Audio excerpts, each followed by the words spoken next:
My sister stole my husband, had his baby, and my family chose her. Years later, they wanted me back, but I refused.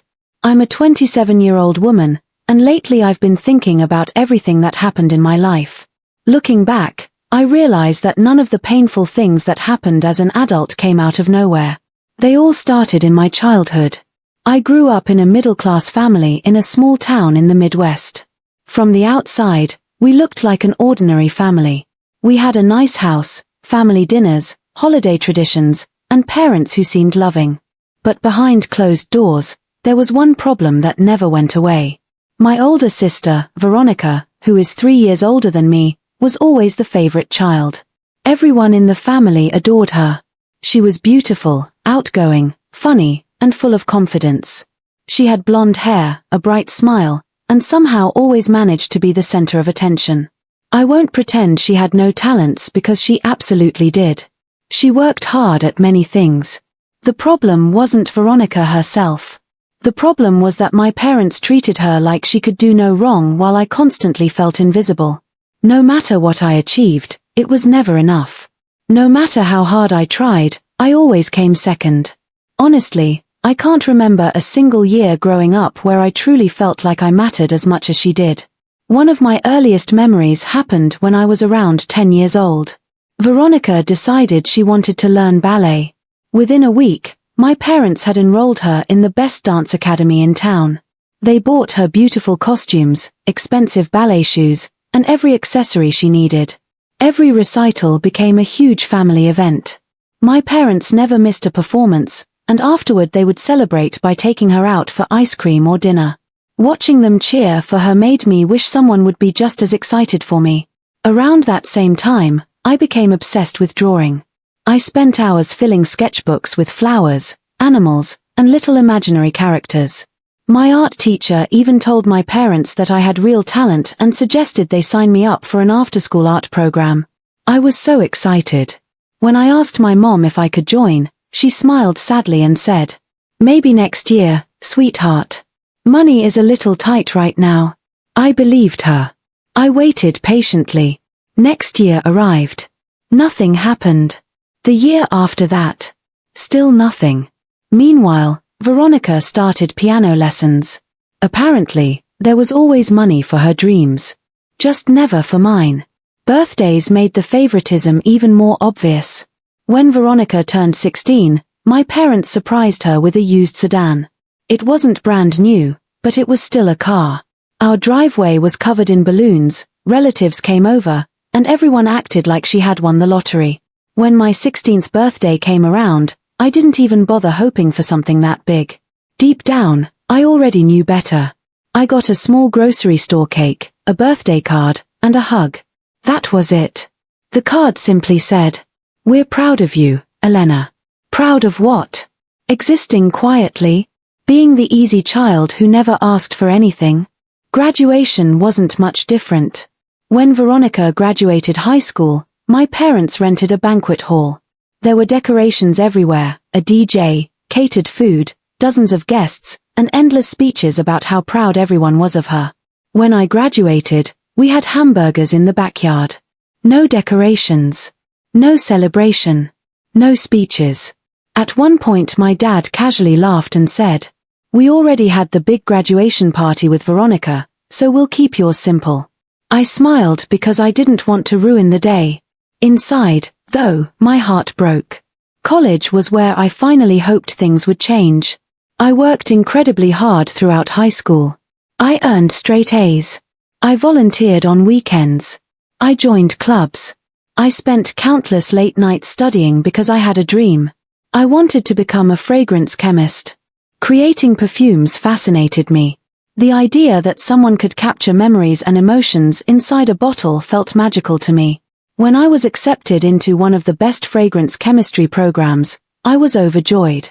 I rushed home with my acceptance letter, expecting my parents to finally be proud. Instead, my mom barely looked up before saying, "That's wonderful, honey, but we probably can't help much with tuition." I asked why. She explained that Veronica still needed financial support for her MBA. Apparently, her education mattered more than mine.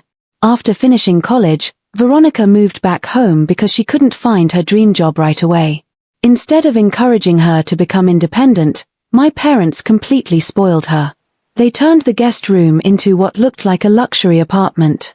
They paid her bills, covered her car insurance, bought groceries she liked, even paid thousands of dollars for a coding boot camp because they believed it would improve her career. Meanwhile, I worked 2 part-time jobs while attending college full-time. Some nights I barely slept. I worked mornings at a coffee shop, evenings at a retail store. Then I stayed awake studying until 2 in the morning. Every tuition payment, every rent check, every textbook, I paid for it myself. Not once did my parents offer to help. Whenever I came home for holidays, the difference in treatment was impossible to ignore. If Veronica casually mentioned she needed a new outfit for an interview, Mom immediately offered to take her shopping. If I bought myself 1 pair of jeans after saving for months, Mom would say, "Didn't you just buy clothes recently?" If Veronica wanted to borrow the family car, the keys were handed over without a second thought. If I asked for a ride somewhere while visiting, suddenly everyone was too busy. The message was always the same. Veronica's needs came first. Mine came last. Even my biggest accomplishments barely earned a reaction. One summer I landed an internship with a respected fragrance company. It was exactly the opportunity one had been dreaming about. I couldn't wait to tell my family. I called during dinner, excited beyond words. My mom listened for maybe 10 seconds before interrupting. "That's nice, dear. Did you hear Veronica got called back for a second interview with a marketing company?" Just like that. My moment disappeared. Everything always circled back to Veronica. Christmas was probably the hardest. Every year, my parents spoiled my sister with expensive presents. Designer handbags, jewelry, electronics, luxury accessories. One Christmas she received a beautiful leather work bag and an expensive watch she had wanted for months. I opened my gifts and found a pack of socks, a scented candle, and a $25 gift card. I wasn't upset because the gifts were inexpensive. I was hurt because my parents actually claimed everything was equal. My mom smiled and said, "We spent about the same on both of you." Even as a teenager, I knew that wasn't true. Eventually, I stopped expecting fairness. I stopped asking for help. I stopped sharing exciting news. After enough disappointments, you learn to protect yourself by expecting nothing. The favoritism didn't just hurt my feelings. It slowly destroyed my confidence. I spent years wondering what was wrong with me. Why wasn't I enough? Why did I have to work twice as hard just to receive half the attention? No child should ever grow up feeling invisible in their own family. But that was exactly how I spent my childhood. No matter how hard I worked or what I achieved, it never seemed to make a difference. In my parents' eyes, Veronica always came first. She was the one they celebrated. She was the one they worried about. She was the one they bragged about. I was simply there. The hardest part was that Veronica never questioned it. She enjoyed being the center of attention and accepted all the extra love and support without ever asking why I wasn't treated the same. Whether she truly didn't notice or simply didn't care, I'll probably never know. As I grew older, I started to understand how deeply that childhood affected me. I became someone who believed that nothing came easy. I pushed myself harder than anyone expected because I constantly felt like I had to earn my place in the world. Every good grade, every award, every opportunity felt like another chance to prove that I deserved to be noticed. At the same time, I became fiercely independent. I learned not to ask for help because experience had taught me that help usually wasn't coming. If I wanted something, I had to work for it myself. Looking back now, I don't think my parents woke up every morning trying to hurt me. I honestly believe they convinced themselves that Veronica simply needed more support. She was louder, more social, more confident, and fit their picture of what success looked like. They poured all their energy into her without realizing they were slowly pushing me away.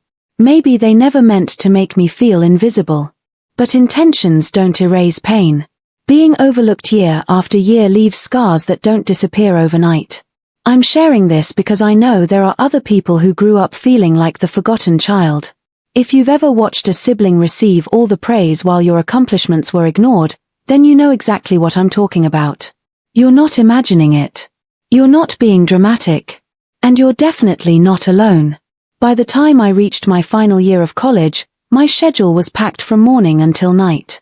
I attended classes during the day, completed an internship whenever I wasn't in lectures, and worked 2 different part-time jobs just to pay my bills.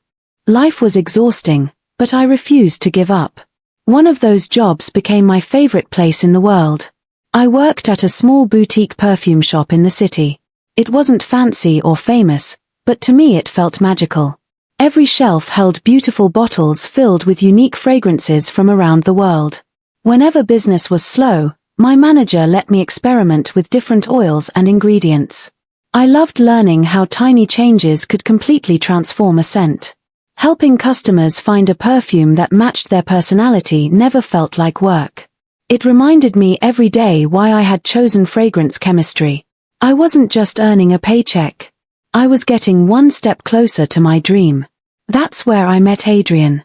One quiet afternoon, he walked into the shop looking for a custom fragrance. At first glance, he looked like someone who had everything. He was tall, well-dressed, confident, and carried himself with quiet professionalism.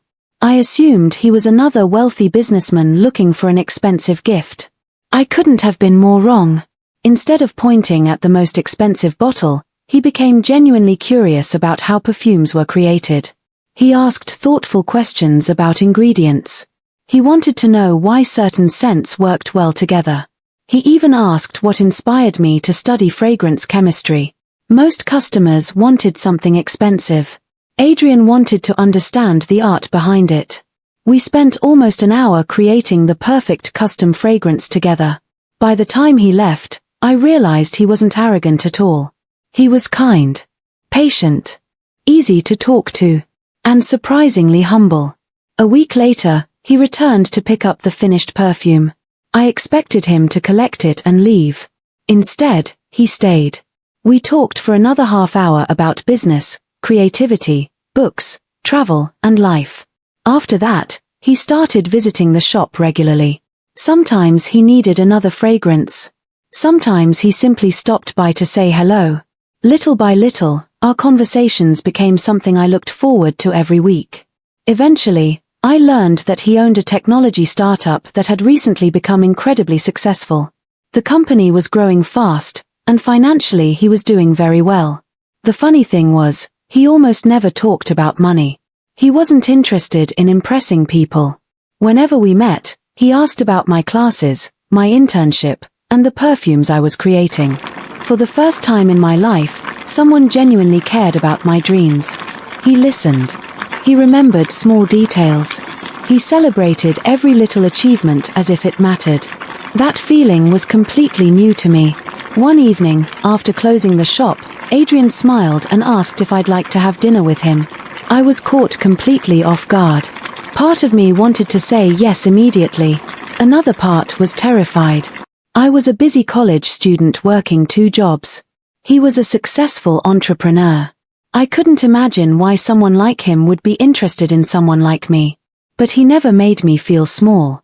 From our very first date, he treated me like an equal. He admired how hard I worked. He respected my goals. He believed in me long before I truly believed in myself. Dating him felt peaceful. There were no games. No drama. No pretending. Whenever I stayed up late studying, food would magically arrive at my apartment because he'd ordered dinner for me. When I stressed over exams, he reminded me to rest instead of pushing myself until I collapsed. If I doubted myself, he was always the first person to remind me how capable I was. He wasn't just my boyfriend. He became the biggest supporter I'd ever had. About a year after we started dating, Adrian surprised me with a proposal. I honestly didn't see it coming. He planned the most romantic evening I had ever experienced. We had dinner at a beautiful rooftop restaurant overlooking the city. There were candles, soft music, flowers, and lights stretching across the skyline. It felt like something out of a movie. After dessert, he reached into his pocket, got down on one knee, and asked me to marry him. For a second, everything around us disappeared. All I could think was that someone had chosen me. Not because I was convenient. Not because I was second best. But because he truly loved me. I didn't hesitate. I said yes with tears running down my face. When I called my parents to share the news, their reaction wasn't what I had hoped for. My mom barely congratulated me before asking, "Adrian must be making really good money. I hope he's taking care of you." My dad wasn't much different. "Well, at least you won't have to worry about finances anymore." Not one question about the proposal. Not one question about how happy I was. Not one question about our future together. To them, Adrian wasn't the man I loved. He was simply a successful businessman. Even during our engagement dinner, my mother couldn't stop thinking about Veronica. She leaned over and quietly said, "You know, Adrian probably has successful friends. Maybe he could introduce Veronica to someone." I laughed awkwardly, hoping she was joking. She wasn't. After that, it became a regular topic. Every phone call somehow turned into a conversation about finding Veronica a wealthy boyfriend. "Have you asked Adrian if any of his friends are single? Veronica deserves someone successful too. It would be nice if he could help her meet the right people." It was obvious my mother couldn't stand the idea that, for once, I had something my sister didn't. Wedding planning only made things worse. Instead of asking what flowers I liked or how excited I felt, my mom seemed far more interested in what Adrian's family was paying for.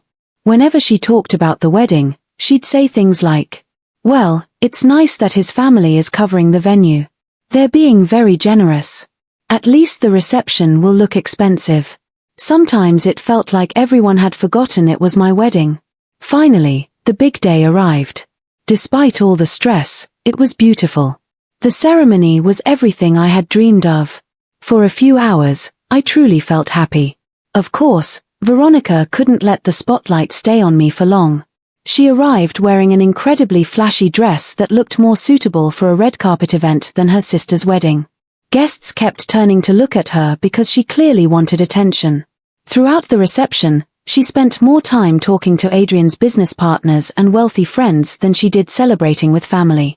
She laughed a little too loudly, smiled a little too much, and somehow always managed to insert herself into conversations that had nothing to do with her. Then came the comments. "Oh wow, Elena really won the lottery with Adrian. I guess hard work really pays off. I wish I had your luck." On the surface, they sounded harmless. But I knew my sister well enough to hear the jealousy hiding underneath every word. For the first time in our lives, I wasn't standing in her shadow anymore. And judging by the way she acted that entire evening, she couldn't accept that. I could see it every time Veronica was around Adrian. She laughed at everything he said, even when it wasn't funny. She found excuses to stand close to him, touch his arm while talking, or compliment him over the smallest things. At first, I tried to convince myself I was imagining it. After all, she was my sister, and he was my husband. Surely I was just being insecure. But deep inside, something didn't feel right. During our wedding reception, I noticed the two of them standing alone near the bar. Veronica was smiling from ear to ear while Adrian looked completely comfortable talking with her. They stayed there much longer than I expected. When I finally walked over, they quickly changed the subject. Later that evening, I casually asked Veronica what they had been talking about. She smiled without looking at me and said, "Oh, nothing important. I was just thanking him for making you so happy." Her answer sounded harmless, but something about the way she said it made my stomach tighten. I tried to ignore the feeling. After all, I had just married the man I loved. I wanted to enjoy the happiest time of my life instead of worrying about things that might not even be real. The first few weeks of marriage were wonderful. Adrian and I settled into our new routine together. We cooked dinner together almost every evening. We watched movies on the couch until we fell asleep. We talked about traveling, buying a house one day, and building a future together. For the first time in my life, I truly believed I had found my safe place. Unfortunately, my family's behavior never really stopped. My mother kept bringing up Veronica every chance she got. Whenever we talked on the phone, she'd somehow turn the conversation toward my sister. Adrian must know a lot of successful people. Maybe he could introduce Veronica to someone. It would really help her if she met the right man. It was almost as if finding Veronica a wealthy husband had become my responsibility. The comments became so frequent that I stopped answering my mother's calls as often. Around the same time, Veronica's attitude toward me slowly changed. The fake support disappeared. Instead, she started making little comments that sounded innocent but always carried a hidden insult. Whenever Adrian posted a sweet picture of us online, she'd leave comments like, "Well, I guess we know who everyone's favorite is now." Or, "Looks like someone got very lucky." She always smiled when she said those things. But her smile never reached her eyes. Instead of being happy for me, it felt like she resented me. Even worse, my parents acted as though my marriage somehow benefited the whole family. Whenever people complimented Adrian's success, my parents behaved like they deserved credit for it. Sometimes they even hinted that I should help everyone else because I had married someone successful. It was as if they believed I owed them something. Looking back now, I wish I had trusted my instincts. There were so many warning signs. I simply chose not to see them because I wanted peace. About a month after our wedding, Veronica started dropping by our house without calling first. At first, I didn't think much of it. Families visit each other all the time. But these weren't short visits. She'd arrive in the middle of the afternoon carrying expensive handbags, wearing designer clothes, high heels, and full makeup as though she were going to a fancy party. The funny thing was, we lived in a quiet neighborhood where everyone dressed comfortably. Most of our neighbors wore sneakers, leggings, or old jeans while walking their dogs. Veronica always looked like she was heading to a fashion show. At first I told myself she simply wanted to spend more time with me. I couldn't have been more wrong. She barely paid attention to me. Instead, every visit seemed to revolve around Adrian. If he was cooking dinner, she'd stand beside him in the kitchen. If he was working in his office, she'd somehow wander in to say hello. If he was watching television, she'd suddenly become interested in the same show. It became impossible not to notice. One afternoon I was folding laundry in the living room while they were talking in the kitchen. Adrian was explaining how he made his homemade bolognese sauce. It wasn't exactly the most exciting topic in the world. Yet Veronica laughed so loudly at every sentence that anyone listening would think he was performing stand-up comedy. It wasn't normal laughter. It was flirtatious. The kind meant to make someone feel special. I stood there quietly holding a towel, wondering why my own sister was trying so hard to impress my husband. Eventually, I brought it up with Adrian. I tried to stay calm. I didn't accuse him of anything. I simply said, "I know Veronica is my sister, but she's been coming over a lot lately. It makes me a little uncomfortable." He barely looked up from his phone. "She's probably just lonely," he replied. "She's family." I wanted to believe him. But something inside me refused to settle. Veronica wasn't lonely. She had plenty of friends. She wasn't visiting because she needed company. She was visiting because she wanted Adrian's attention. Over the following weeks, things became even stranger. One evening I got home later than usual after finishing a long shift at the perfume boutique. When I unlocked the front door, I found Veronica sitting comfortably on our couch beside Adrian. They were eating takeout from our favorite restaurant. The same restaurant Adrian and I always ordered from on Friday nights. For a moment, I honestly felt like I had walked into someone else's home. Veronica looked up and smiled as though nothing was unusual. "Oh, you finally made it home," she said cheerfully. "I was nearby, and I thought I'd keep Adrian company while you were working." I forced a smile. Inside, my heart was pounding. After that, I started noticing even smaller things. She always found reasons to touch him. Straightening his tie. Brushing invisible dust off his shoulder. Resting her hand on his arm while talking. Leaning in so close their faces were only inches apart. Every little moment by itself seemed harmless. But together, they painted a picture I didn't want to see. I kept hoping Adrian simply didn't notice. Or maybe he thought she was just being friendly. I desperately wanted to believe there was an innocent explanation. Then one evening, everything changed. I came home after another exhausting day at work. As soon as I stepped inside, I heard Veronica laughing from the kitchen.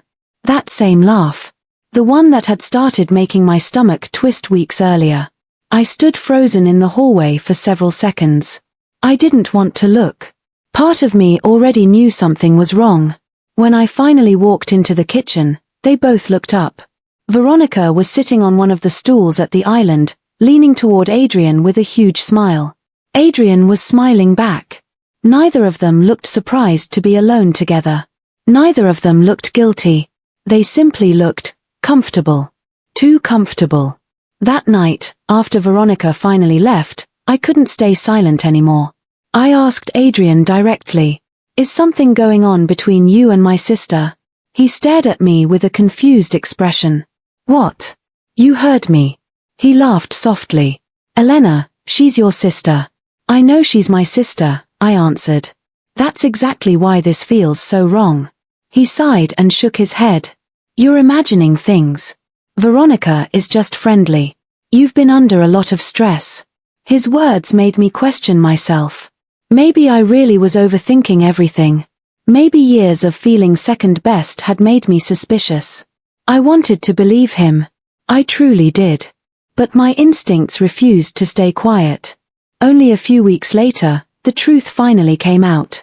Adrian started coming home later and later every evening. There was always another excuse. A business dinner.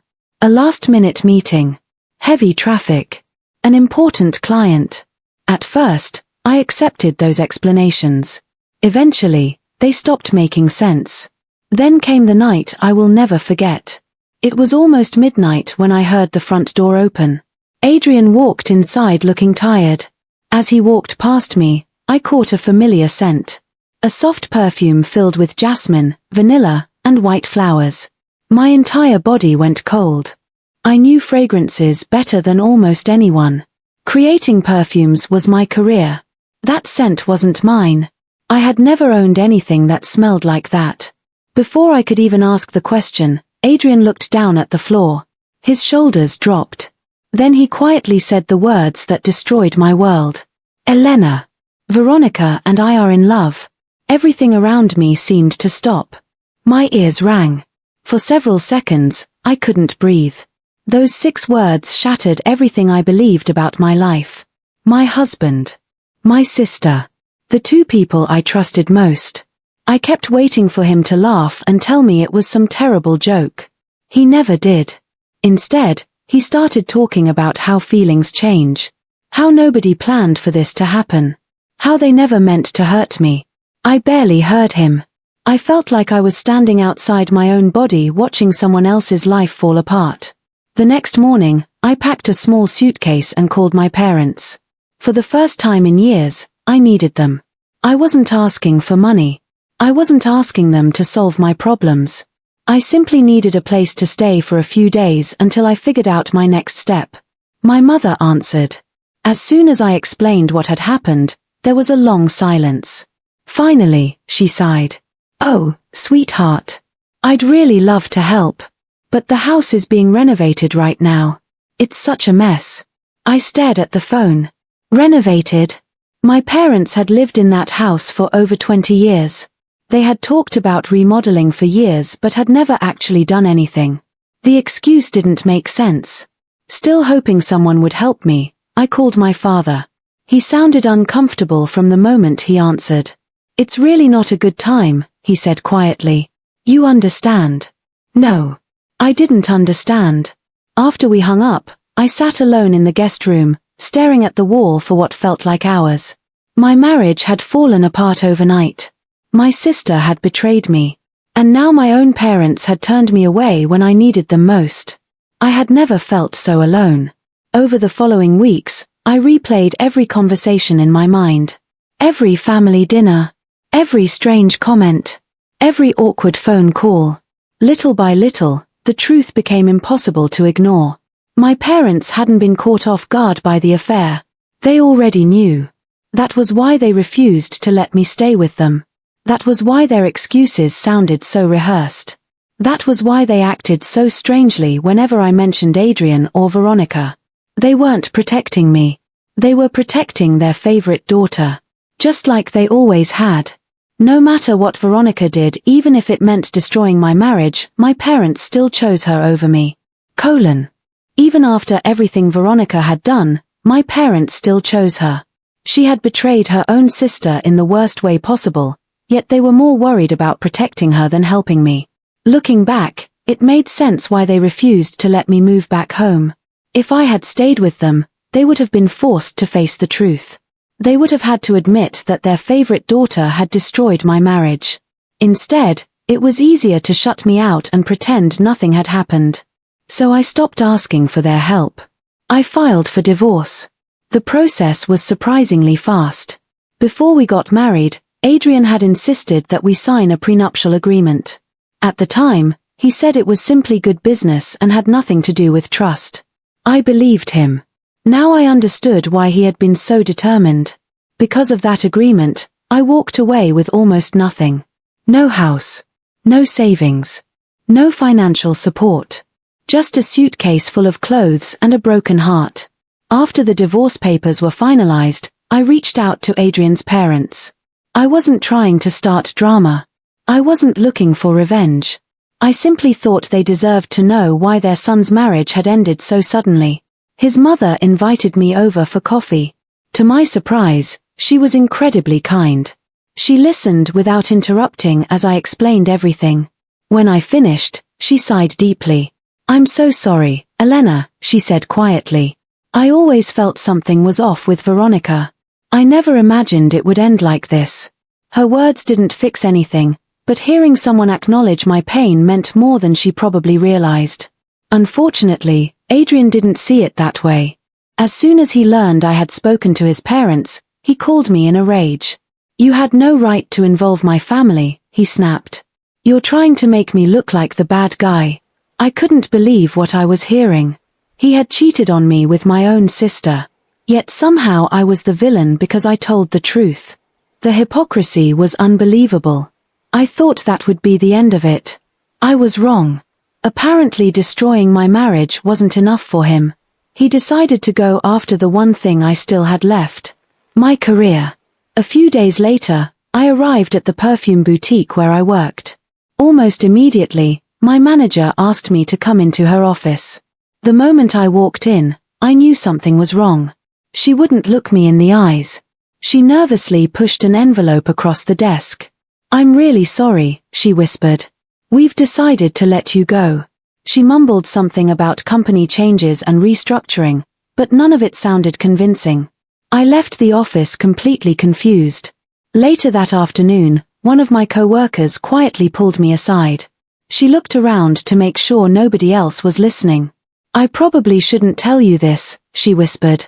"But your ex-husband came here a few days ago. He spoke to the owner. He said you were bringing personal drama into the business and that it could hurt the company's reputation." For a moment, I couldn't even speak. I felt sick. He hadn't been satisfied with taking my marriage. He wanted to take away my future too. I wanted to drive straight to his office. I wanted to scream. I wanted him to explain why destroying my life still wasn't enough. But after sitting in my car for nearly an hour, I realized something. People like Adrian don't feel guilty. Confronting him wouldn't change anything. So I drove home instead. My apartment was tiny. Just one bedroom with barely enough room for a small kitchen table. I spent days sitting on the couch staring at blank walls. Bills were piling up. My savings were disappearing faster than I expected. Without a job, I honestly had no idea how I would survive. For the first time in years, I felt completely lost.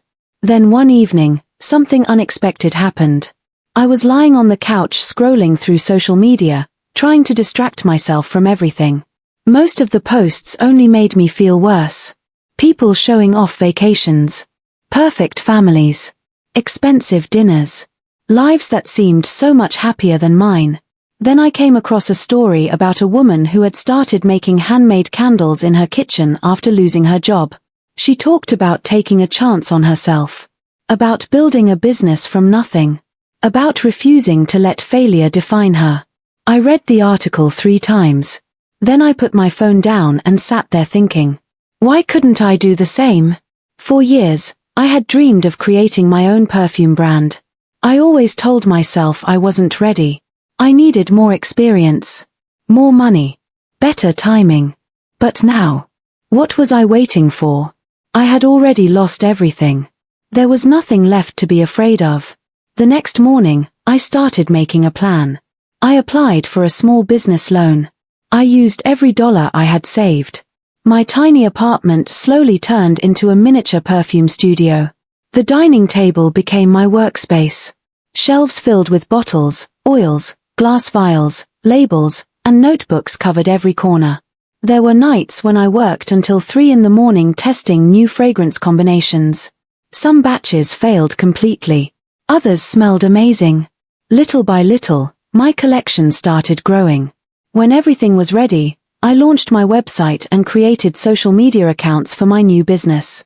At first, nothing happened.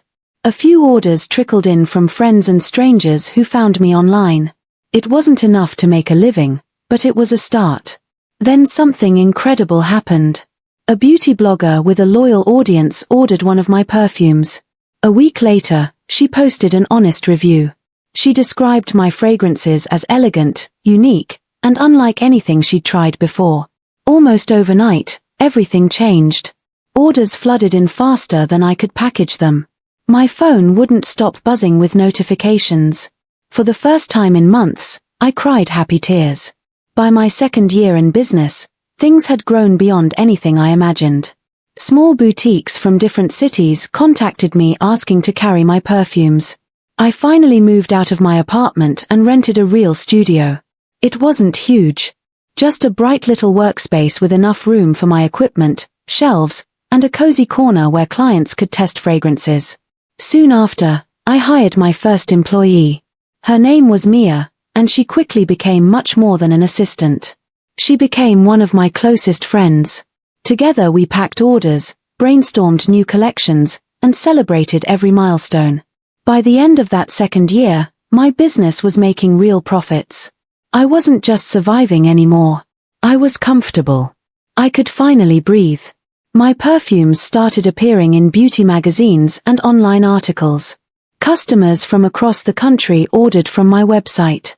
Every package I shipped reminded me how far I'd come. Every bottle represented another piece of my life that I had rebuilt with my own hands.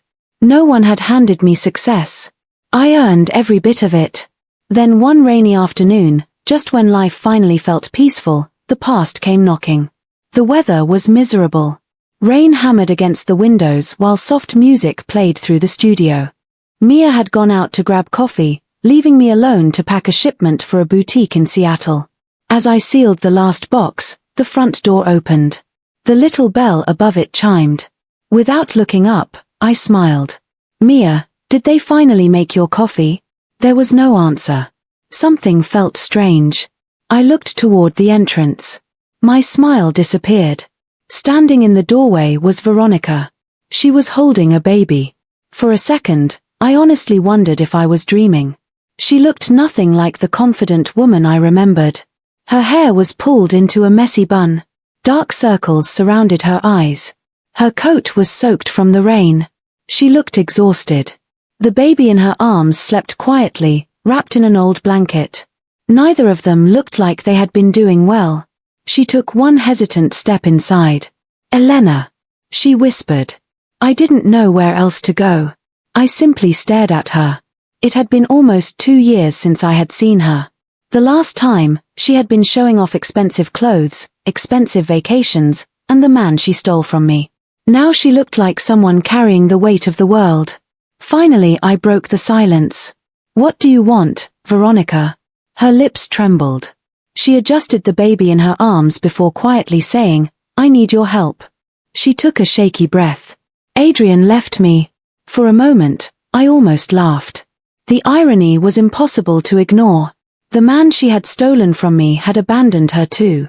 Who could have seen that coming? Pretty much everyone except Veronica. "He left you?" I asked. "What happened?" She lowered her eyes. I made mistakes. That was putting it mildly. She looked up again, tears filling her eyes. I have nowhere else to go. Then she gently kissed the baby's forehead. This is your nephew. Don't you want to meet him? I looked at the little boy. He was completely innocent. None of this was his fault. But every time I looked at Veronica, memories of my destroyed marriage came rushing back. I crossed my arms. Why aren't you with Adrian? She hesitated. Then she quietly admitted, not the father. That confession opened the floodgates. She explained everything. After she and Adrian got together, she realized he wasn't the perfect man she had imagined. Yes, he had money. But he was controlling, demanding, always criticizing her. Instead of leaving the relationship, she started cheating on him. While spending his money on designer bags, luxury vacations, and expensive shopping trips, she secretly had another relationship. Eventually Adrian discovered the truth. The moment he realized the baby wasn't his, he ended everything. He threw her out. Closed every shared account. Stopped paying for her lifestyle. Within months, the glamorous life she had shown everyone online completely disappeared. She admitted that most of the pictures she had posted recently were old photos. She had been pretending everything was perfect because she couldn't admit she had lost everything. Now she was broke, homeless, and completely alone. She looked at me through tears. I know I don't deserve forgiveness. I know what I did. But please. I'm begging you. I can't raise this baby by myself. For several seconds, I said nothing. I looked around my studio. Every bottle on those shelves represented years of hard work. Years spent rebuilding a life she had helped destroy. Then I looked back at Veronica. You've got a lot of nerve, I said quietly. When you destroyed my marriage, you never once stopped to think about what would happen to me. You didn't care when I lost my home. You didn't care when I lost my husband. You didn't care when I was left completely alone. So why should I fix your life now? She burst into tears. I have nowhere else to go. I took a slow breath. Then go to Mom and Dad. She looked away. They won't take me in anymore. For a brief moment, I almost felt sorry for her. Almost. Then I remembered every birthday. Every ignored achievement. Every lie. Every betrayal. Every tear I had cried because of her. I walked to the front door and held it open. My life finally has peace, I said. I'm not letting you destroy it again. You made your choices. Now you have to live with them. She stood there for several seconds, hoping I would change my mind. When she realized I wouldn't, she hugged the baby tightly and slowly walked back into the rain. The door closed behind her.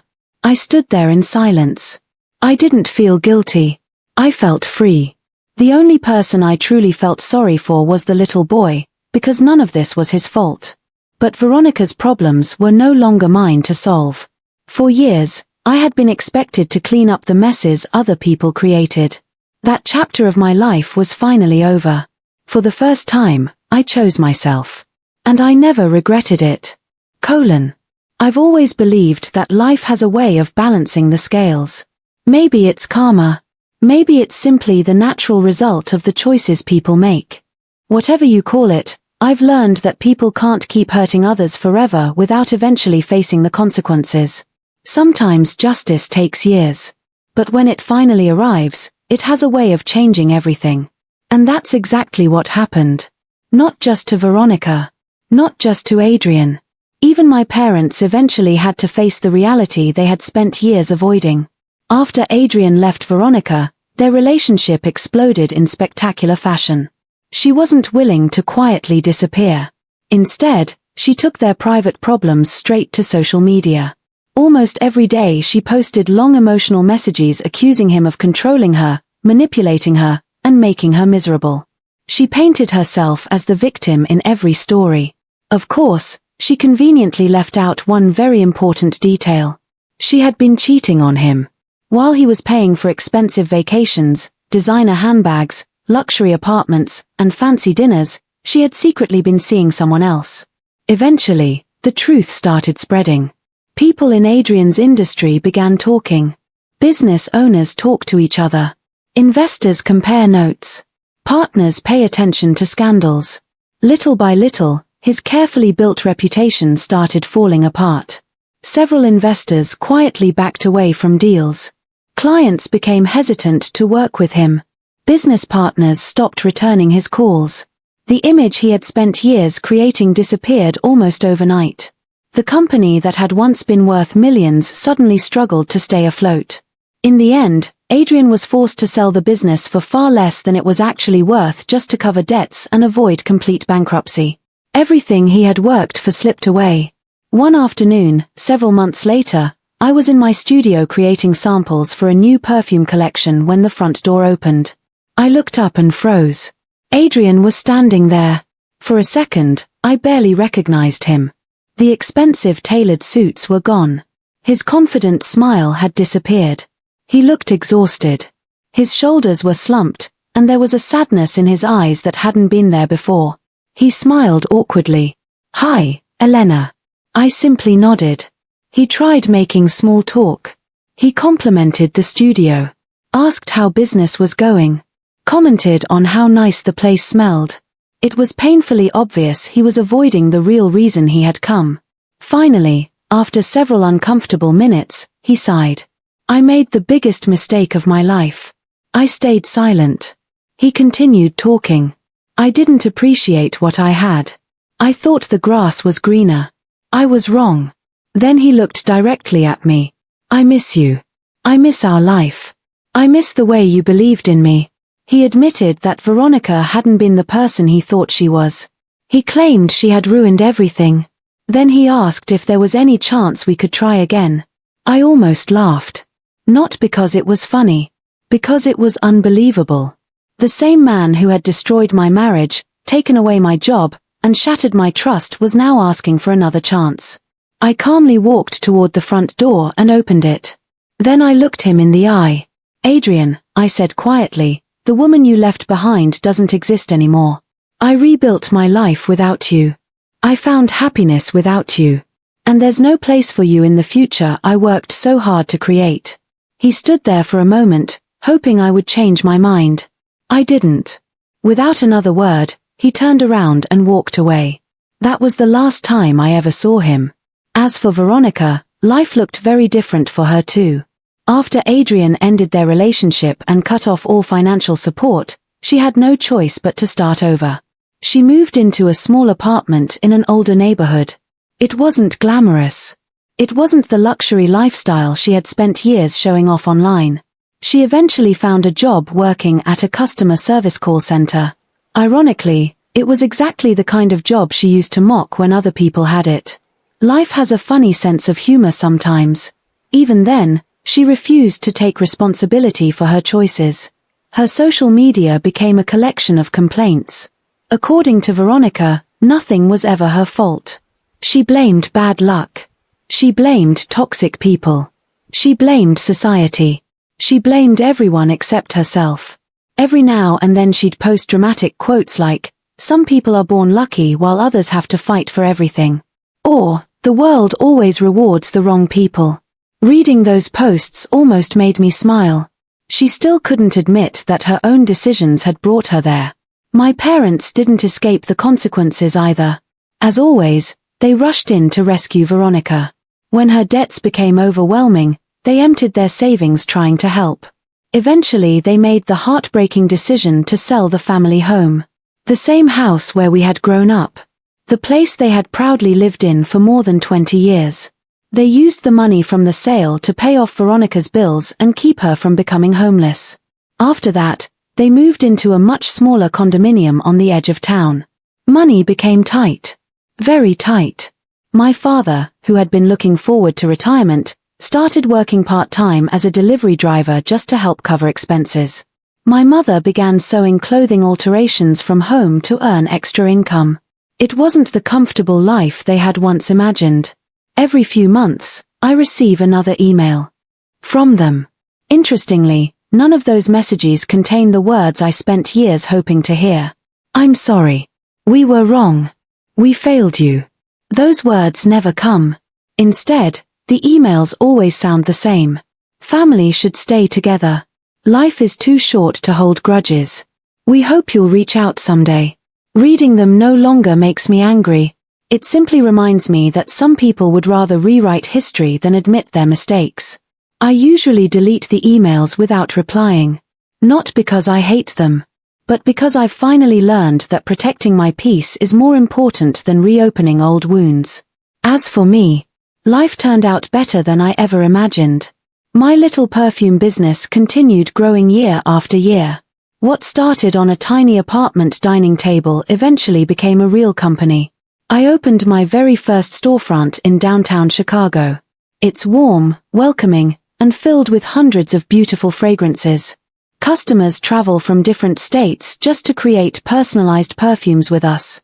Sometimes I stand quietly in the shop watching people smile as they discover a scent that feels like it was made just for them. Those moments remind me why I never gave up. Every success means even more because I built it myself. No one handed it to me. No one rescued me. I earned every single step. And there was one more surprise life had waiting for me. About a year after everything settled down, I met Ethan. Unlike anyone I had dated before, Ethan never cared about appearances or money. He was kind, patient, honest. He made me laugh on the days I forgot how. Most importantly, he respected me. He listened. He supported my dreams. He never tried to change who I was. Slowly, without even realizing it, he taught me something I had forgotten. Healthy love feels peaceful. It doesn't leave you questioning your worth. It doesn't make you compete for attention. It doesn't hurt. A few months ago, he proposed. This time, my answer came from a place of confidence instead of fear. I knew exactly who I was. And I knew exactly what I deserved. We're getting married next spring. It won't be a huge wedding. Just close friends, a few people who have become like family, and those who stood beside me when my world fell apart. I've learned that family isn't always the people you're born with. Sometimes it's the people who choose to love you when they don't have to. One detail I'm especially excited about is creating a custom fragrance for our wedding day. Every guest will receive a small bottle as a keepsake. A scent designed to remind us that even after the darkest seasons, beautiful things can grow again. Looking back, I never would have wished for the pain I went through. Losing my marriage hurt. Losing my family hurt. Starting over from nothing was terrifying. But if none of that had happened, I never would have discovered how strong I really was. Sometimes the end of one life is simply the beginning of a better one. So if there's one lesson I've learned, it's this: never let people who refuse to value you decide your worth. Walk away. Build something better. Protect your peace. And never feel guilty for choosing yourself. Thank you to everyone who took the time to read my story. Writing all of this down has been strangely healing. For years I carried this pain in silence. Today, it finally feels like I've closed that chapter for good. My past no longer defines me. My future does.